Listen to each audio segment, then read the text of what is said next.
What if the truth changes completely depending on who is telling the story? Can a quiet road under the pale light of the moon hide an unspeakable crime? What if death is not the end of the story, but its beginning? And what if the final witness is a soul that can no longer live, yet still remembers? You are watching The Moonlit Road by Ambrose Bierce, a classic psychological horror tale reimagined in English exclusively on Classic Storytime Hub. Statement of Joel Hetman, Jr. I have often wondered whether misfortune wears its sharpest edge when it is hidden beneath comfort.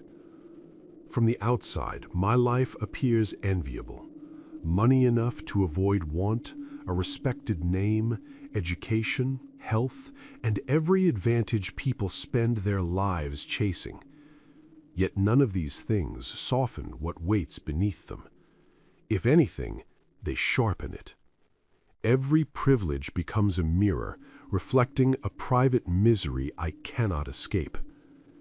Had I known hardship instead, real hunger, real struggle, perhaps I might have been spared the constant awareness of what I carry inside me. Work and necessity might have distracted me, but ease leaves the mind free to circle its darkest secret.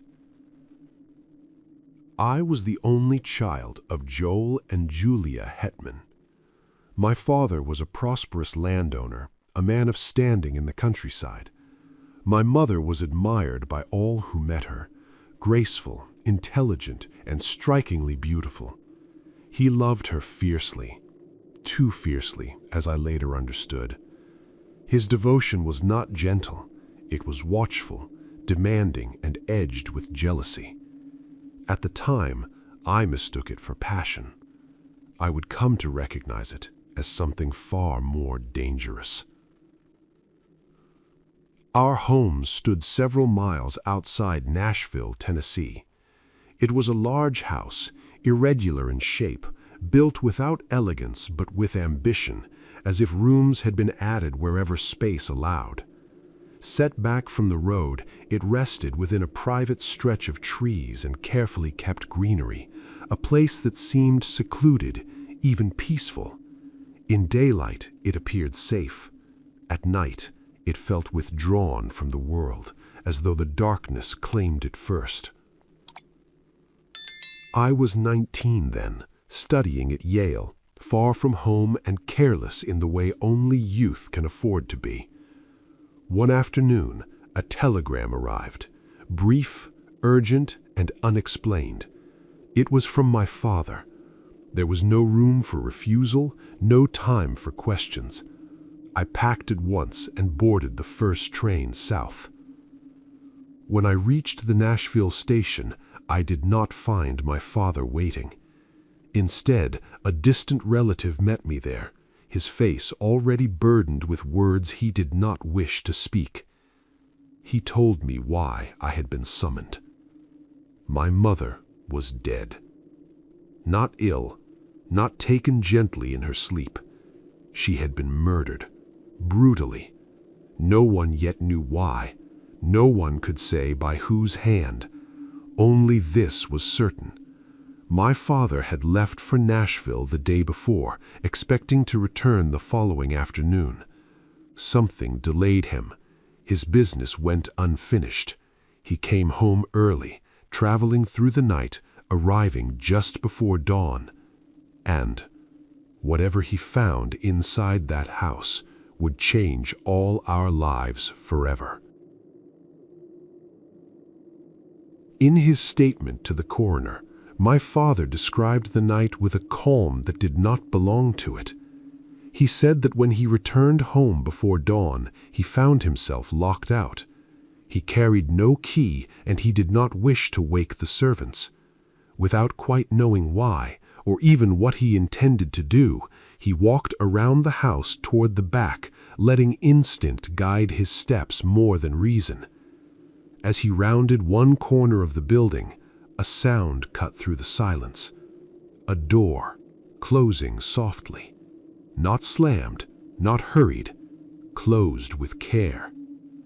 Then, in the dimness between the trees, he saw a figure, a man's shape barely separated from the darkness, standing where no one should have been. The moment my father became aware of him, the figure moved, slipping away into the trees, swallowed by the lawn and the shadows beyond. My father gave chase.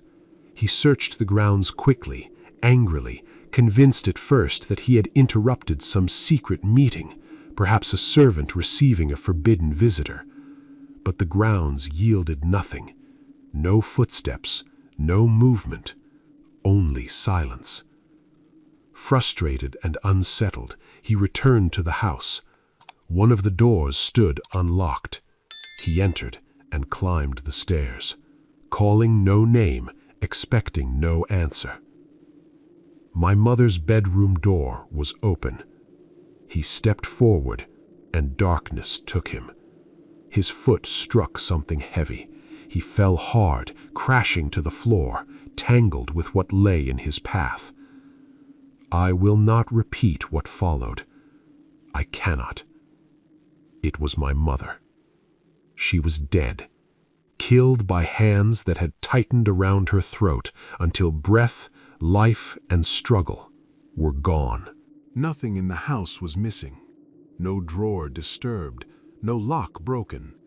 The servants heard nothing in the night, and aside from the marks, God forgive me, those marks, there was no trace of who had done it. No weapon, no clue, no explanation that satisfied reason or law. I abandoned my studies and returned home. I stayed with my father. He was no longer the man I had known. Even before that night he had been quiet, reserved by nature, sparing with words. Afterward, something inside him collapsed. His attention drifted. He could not hold a thought for long. Yet the smallest sound, a footstep in the hall, a door closing unexpectedly, would snap him awake with sudden intensity. He would stiffen, his color fading, his eyes fixed on nothing in particular, as if listening for something only he could hear. Then the moment would pass, and he would sink deeper into himself than before. People would later say he was shattered, what they politely call a nervous wreck. At the time, I did not know the language for it. I only knew this. I was young then, and youth, I have since learned, blinds us to truths that age makes unavoidable. Youth is a country where pain heals quickly, a place where even the deepest wounds seem temporary. If such a land truly exists, I once lived there and left it without knowing what I had lost. Back then, grief was something distant, theoretical. I felt the absence of my mother, but I did not yet understand its weight. I sensed the blow, yet could not measure its force. Only later would I realize how lightly sorrow had touched me then, and how mercilessly it would return. Several months after her death, my father and I were walking home from the city late one evening. The moon hung high, full, bright, and unwavering, casting a pale authority over the countryside. Summer lay heavy and still upon the land. No wind stirred, no animal moved. The only sounds were our footsteps on the road and the endless rasping chorus of katydids hidden in the fields. The road itself seemed unreal. Long bands of shadow from the bordering trees stretched across it like dark barriers, broken by narrow strips of moonlight where the dust gleamed faintly white, almost luminous. Ahead of us lay the gate to our home. The house beyond it was completely dark, its front swallowed by shadow, as if it had withdrawn from the night rather than faced it. Suddenly, my father stopped. His hand closed around my arm with surprising strength. "God, God, what is that?" he whispered. I paused, listening. "I hear nothing," I said. "But look there," he insisted, lifting his hand and pointing straight down the road ahead of us. I followed the direction of his finger. There was nothing, Only moonlight, only shadow. "There's nothing there, Father," I said gently. "Come inside, Father, you're not well." He did not answer. His grip loosened, and he stood alone in the center of the pale roadway, rigid, unmoving. In the moonlight, his face had taken on a dreadful stillness, bloodless, fixed, emptied of expression, as if whatever he was seeing had erased thought itself. I tugged lightly at his sleeve. He did not respond. It was as though I had ceased to exist. Slowly, almost mechanically, he began to move backward, one careful step at a time. His eyes never left the space before him, not for a second. Whatever held his attention held it completely. I turned halfway, uncertain whether to follow or flee, rooted between disbelief and a growing nameless fear. And for the first time that night, I wondered whether the darkness ahead of us was truly empty or merely waiting to be recognized. I do not remember feeling afraid, at least not in any way I could name, and yet something unmistakable passed through me. A sudden cold, sharp and invasive, swept across my skin. It felt as though an unseen wind had brushed my face and wrapped itself around my body, from scalp to spine. I sensed it move through my hair, though the night itself remained perfectly still. In that instant, a light appeared. From an upper window of the house, a thin glow spilled outward, cutting through the darkness like a fragile blade. Somewhere inside, a servant had awakened. Why, she could never later explain. No sound had called her, no cry had reached her ears, and yet, compelled by a nameless urgency, she had risen and lit a lamp, obeying an impulse that came from nowhere she could recognize. The house, moments ago lifeless and sealed in shadow, had breathed. I turned back at once, instinctively, to my father. He was no longer there. The pale road lay empty. The shadows had not shifted, no footstep retreated, no shape fled into the trees. He had not moved away, he had vanished. I called out. There was no answer. Years have passed since that night. Long years filled with questions that learned to echo rather than resolve. No trace of him was ever found. No witness spoke, no rumor survived scrutiny. Not even speculation dared take form. His fate remains untouched by certainty. Whatever took him did not leave so much as a whisper behind, and nothing in all the time since has crossed back from that unknown country to tell me what truly waited for him on the Moonlit Road. Statement of Caspar Grattan. Today, people say I am alive.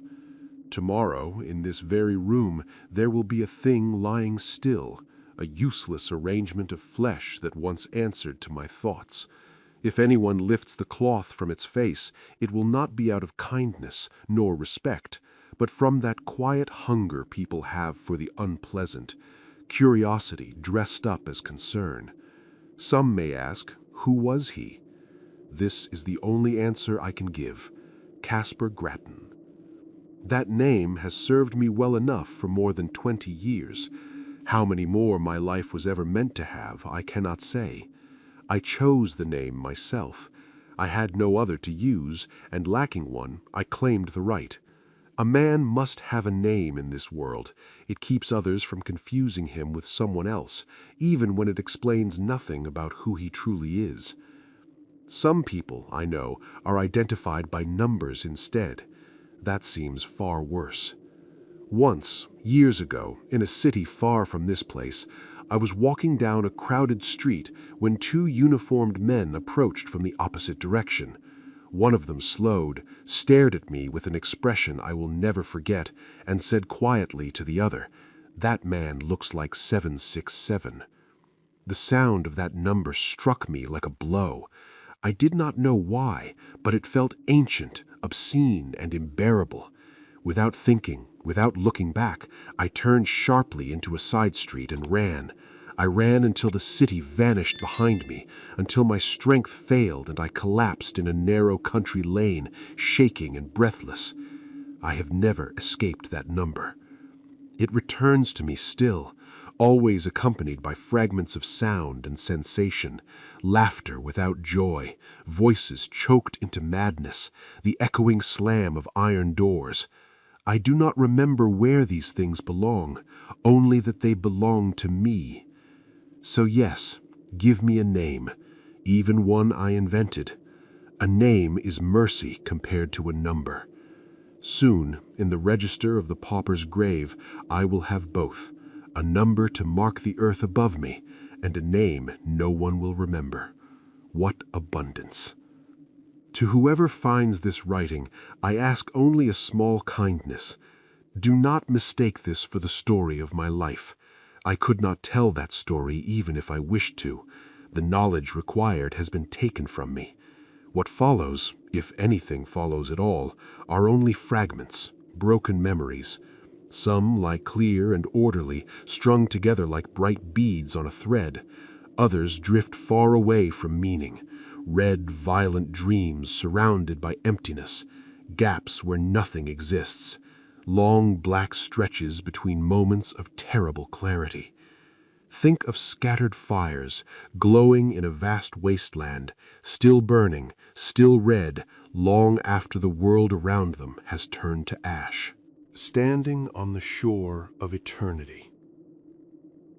I stand now at the edge of eternity, turning for one final glance at the path I have walked.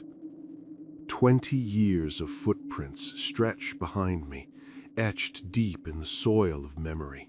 Bleeding, faltering marks, as if made by feet weighted with suffering. The trail winds through poverty, through pain, uncertain and stumbling, the work of someone crushed beneath an invisible burden. Alone, unbefriended, heavy with melancholy, slow.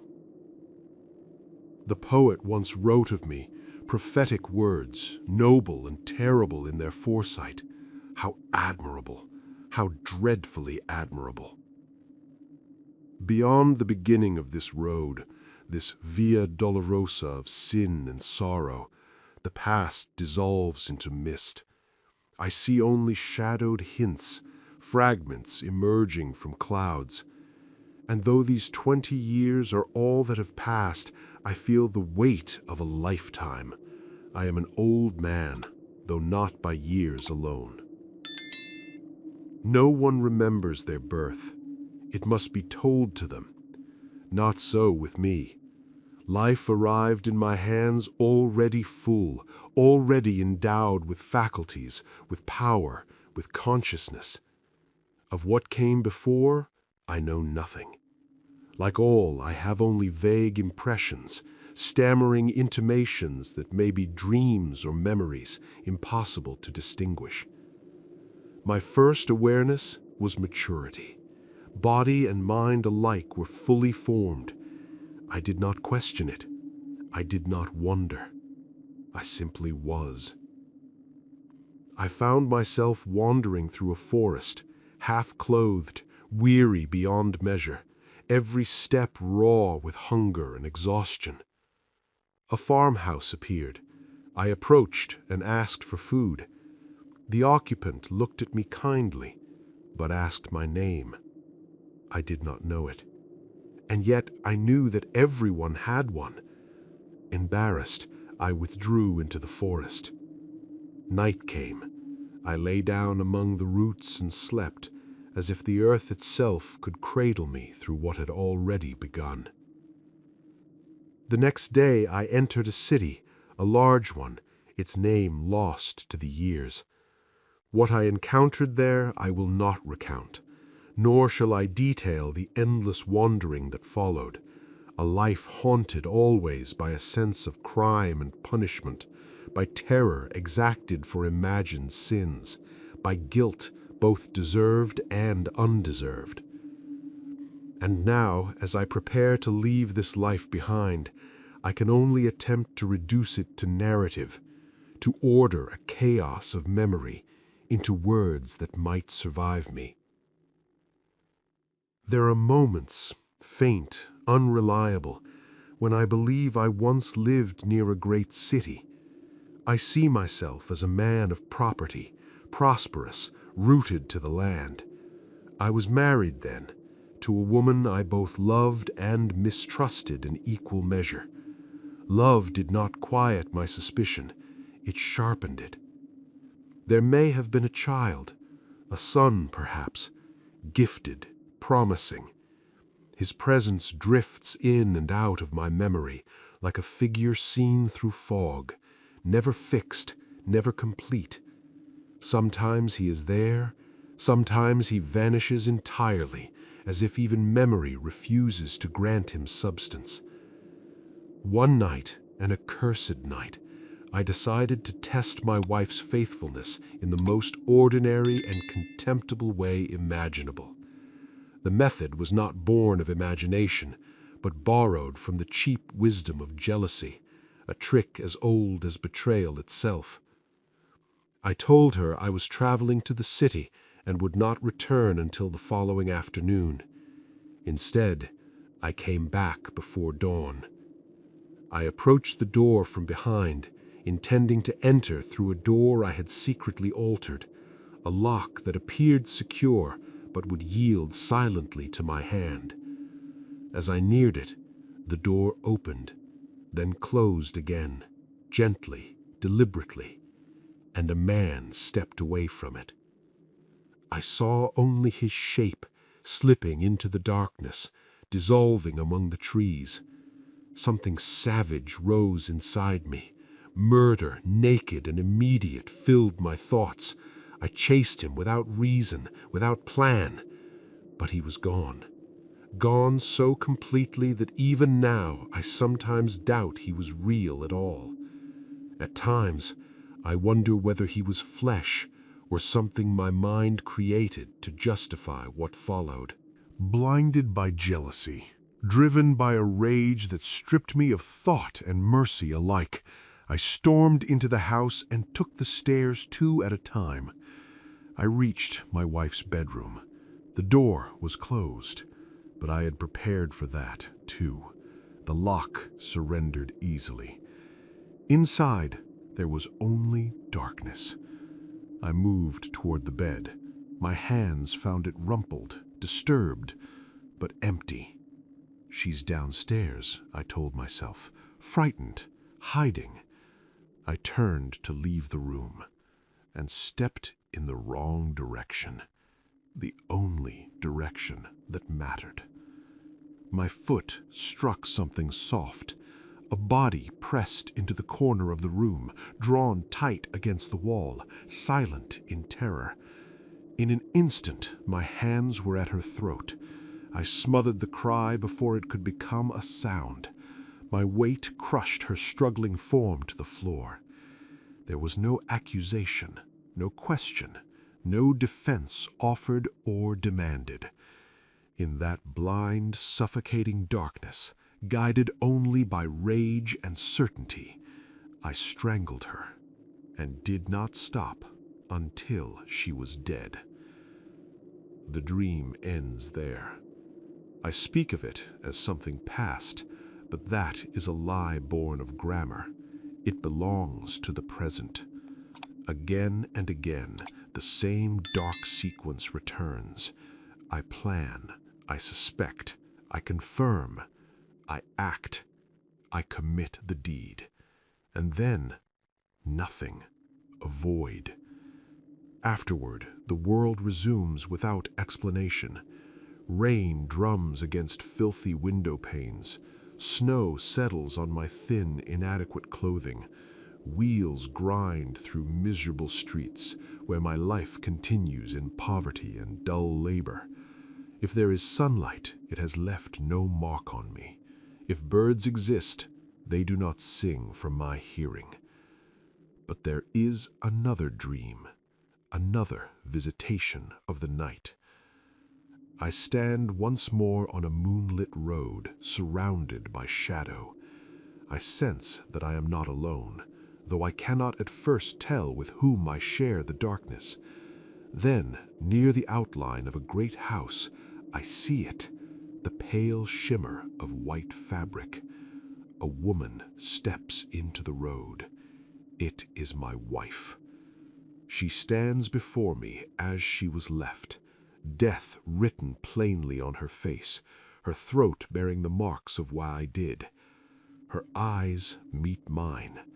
They do not accuse, they do not threaten, they do not plead. They recognize. That recognition is worse than hatred, worse than judgment. I retreat.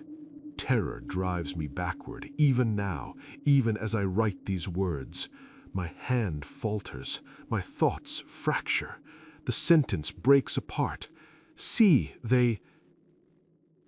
I am calm again. There is nothing more to tell. The incident ends where it began, in darkness and in doubt. Yes, I am composed now. I govern myself once more. I am, as the poet said, the captain of my soul. But this is no relief. It is merely another form of punishment. My sentence never lessens. It only changes shape. At times, its cruelty takes the form of stillness, of calm. In the end, it is only a life sentence.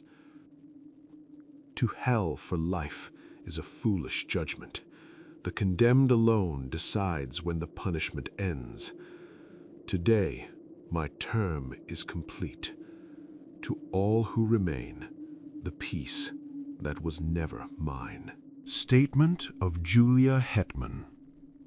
I had gone to bed early that night and slipped almost at once into a calm, untroubled sleep. I do not know what woke me. There was no sound, no touch, only that sudden, irrational certainty that something was wrong. A sense of danger without shape or cause. You who still live know this feeling well. It belongs to an earlier life when instinct speaks before reason can silence it. I knew the fear was unreasonable. I told myself so. My husband, Joel Hetman, was away. The servants slept in another wing of the house. These were ordinary circumstances, familiar, harmless. They had never troubled me before. Yet the fear grew. It pressed upon me until remaining still became impossible. Against my better judgment, I sat up and lit the lamp beside my bed. I expected relief. What I felt instead was worse. The light seemed to betray me. I realized suddenly that it would shine beneath the door, announcing my presence to whatever might be waiting beyond it. Imagine that kind of terror, the kind that believes darkness is safer than light. To seek protection in the unseen, that is not caution, it is desperation. It is choosing to face an enemy blindly rather than risk being seen. I extinguished the lamp. Pulling the bedclothes over my head, I lay rigid and silent. I could not cry out. I forgot how to pray. Fear emptied me of every habit of the living. In that helpless condition, I remained for what you would call hours, though where I am now there are no hours, there is no time. At last I heard it. Footsteps on the stairs. They were soft, uneven, hesitant, as though whoever or whatever was climbing did not know the way. That made it more terrifying, not less. To my disordered mind, it suggested something blind, something driven by intent rather than sight, an approaching malice to which no plea could be made. For a moment, I even wondered whether I had left the hall lamp burning. The thought seized me with sudden certainty.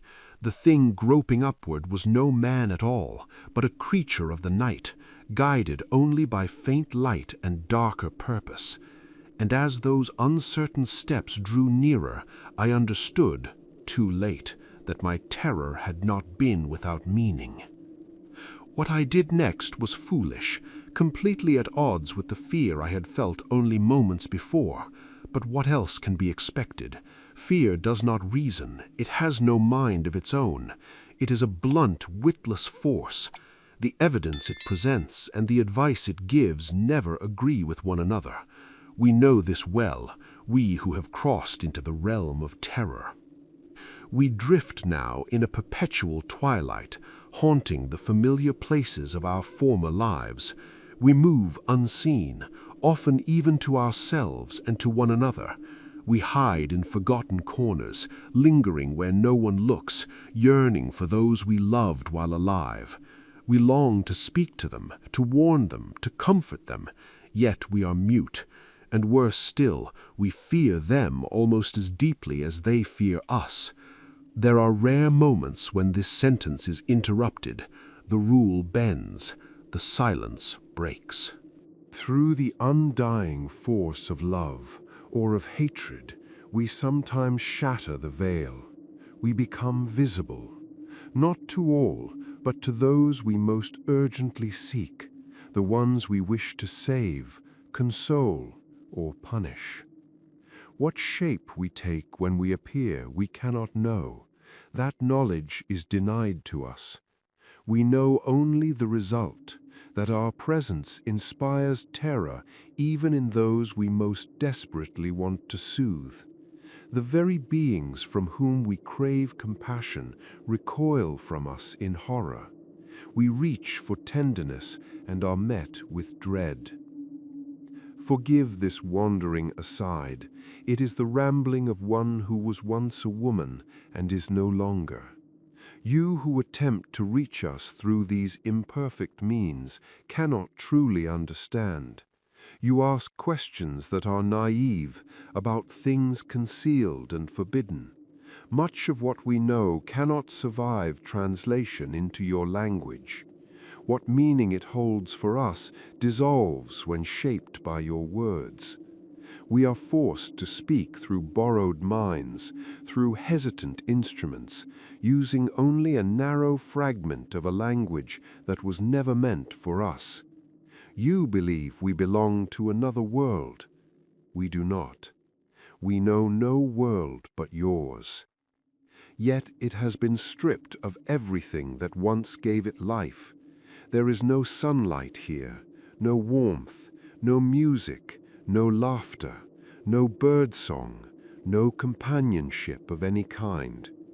Oh God, what it is to be a ghost, to exist in a world both familiar and ruined, to crouch and tremble in its altered shadows, to live forever at the mercy of fear and despair, with memory as both refuge and torment. No, I did not die of fear. The presence turned away. I heard it retreat down the stairs, its steps uneven, hurried, as though it had suddenly become afraid. For a moment, the house was still. Believing the danger past, I rose, trembling, and reached for the door to summon help. My fingers had barely touched the knob when, heaven help us, I heard it again. It was coming back. This time the steps were different. No hesitation, no uncertainty. They thundered up the stairs, fast, heavy, deliberate, each one striking through the house as if the walls themselves recoiled. I did not try to run. There was nowhere to go. I collapsed into the corner where two walls met and crouched on the floor, pressing myself into the angle like a hunted animal. I tried to pray. The words would not come. I tried to speak my husband's name. My voice betrayed me. Then the door burst open. After that, there is only darkness.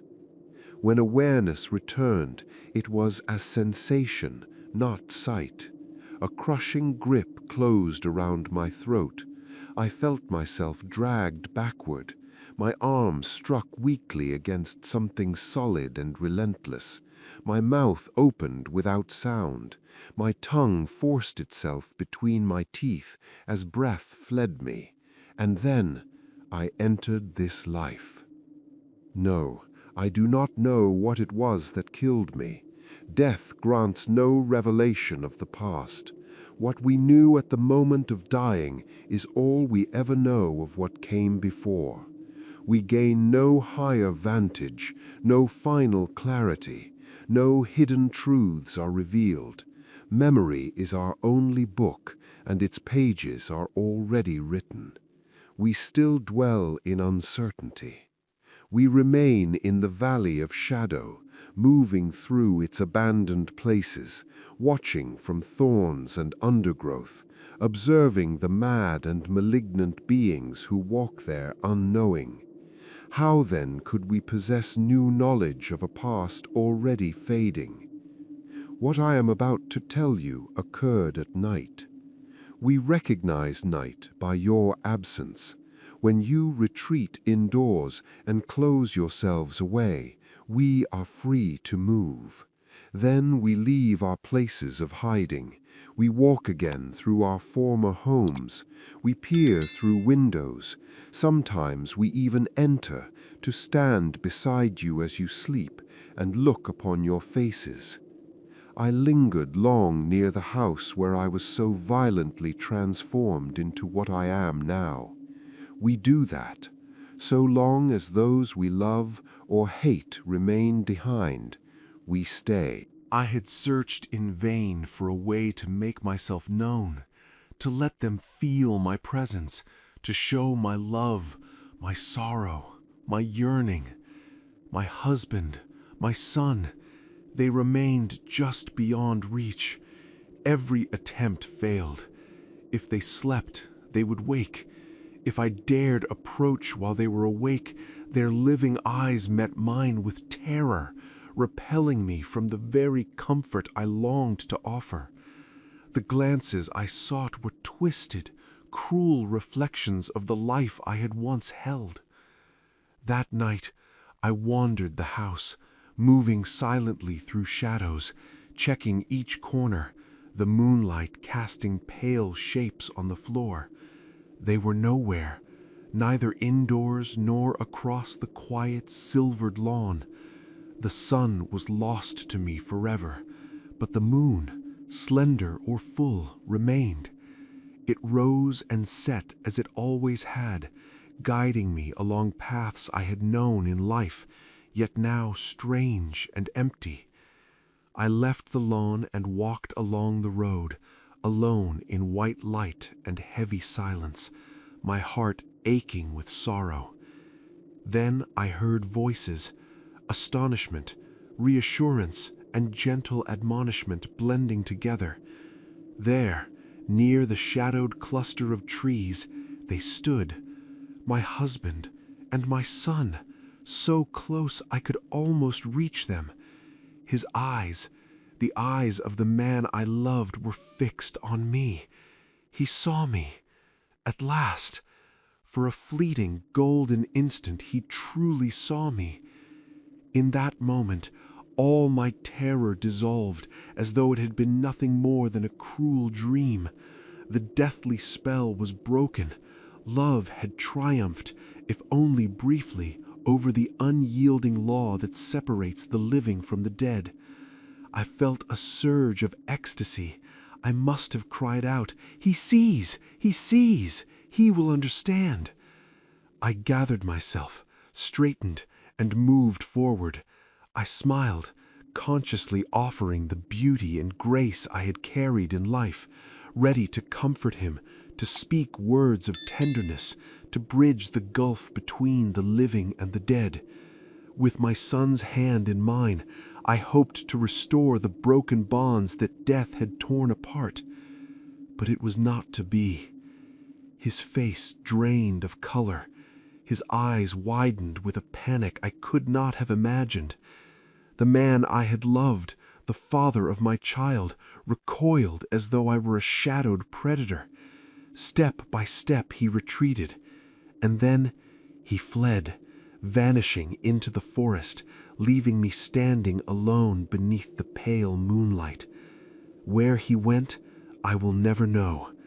And my son, my poor, lonely boy, left twice bereft, has never felt my presence. Soon, he too will pass into this invisible life, crossing the threshold where I dwell, and be lost to me forever.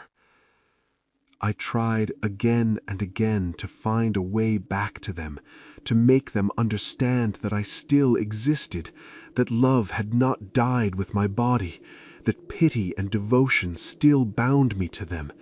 But every attempt failed. When they slept, they stirred and woke as if warned. When I gathered the courage to approach them while they were awake, they turned suddenly, meeting me with the terrifying eyes of the living, eyes that recoiled from what they could not comprehend. The looks I longed for shattered my resolve and sent me retreating, frightened of my own longing. That night I searched for them with a dread I could not explain, afraid to find them, yet more afraid not to. They were nowhere inside the house, nowhere upon the lawn washed in pale moonlight. The sun is gone from us forever, but the moon remains.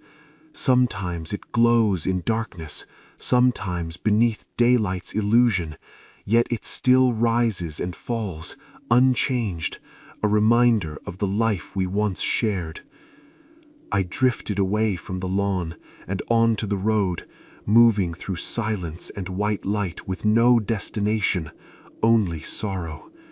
Then voices, my husband's voice, sharp with disbelief, my son's, calmer, urging restraint. Beneath the shadowed cluster of trees, they stood, close, so unbearably close. Their faces were turned towards me, my husband's eyes locked onto mine. He saw me. At last, he truly saw me. In that instant, all fear collapsed into nothingness. The horror that had stalked me vanished like a nightmare at dawn. Whatever law had bound me was broken. Love had overcome it. I felt a surge of ecstasy. I must have cried out, "He sees! He understands at last!" I steadied myself. I moved forward, smiling, aware once more of the beauty I had carried in life. I reached for him, ready to embrace him, to soothe his grief, to take my son's hand and speak words that would heal the rupture between life and death. But it was not to be. His face drained of color. His eyes widened not with recognition, but with terror. He stepped backward as I approached, retreating from me as though I were a shadowed predator. And then he fled, vanishing into the woods, into darkness I could not follow, to a place forever unknown to me. My son remained behind, alone, abandoned twice over, and to him I have never been able to reveal even the faintest trace of my presence. Soon he too will pass into this invisible life, crossing the threshold where I dwell, and be lost to me forever. And thus the story ended. If you liked this journey into the worlds of classic literature, do not forget to support us by subscribing so we can tell you more. And hey, if there's a classic tale you'd love to hear told in this suspenseful style, drop its name in the comments below. Your suggestion might be our next chilling adventure.